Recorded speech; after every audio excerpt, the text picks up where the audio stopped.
কারা কারা মাধ্যমিক দিয়েছেন হাত তুলেন তো দেখি। মাধ্যমিক দিয়েছিস তো মোচমানি হয়েছে এখন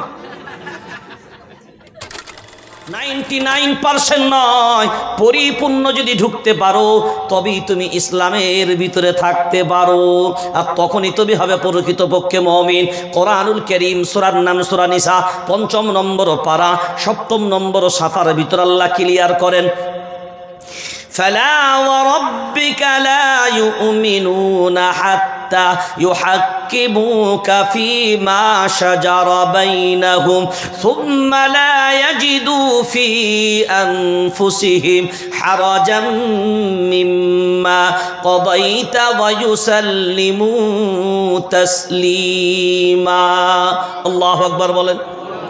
আল্লাহ নিজে ক্লিয়ার করে দিলেন, শুনে রেখে দাও যারা নবীকে নবী বলে মানো তাদের জন্য আমি আল্লাহ ঘোষণা দিয়ে দিলাম, আমার নবীর সিদ্ধান্ত নির্দ্বিধায় মেনে নেবে না যারা, আমি আল্লাহ ঘোষণা দিলাম প্রকৃত মুমিন হবে না তারা।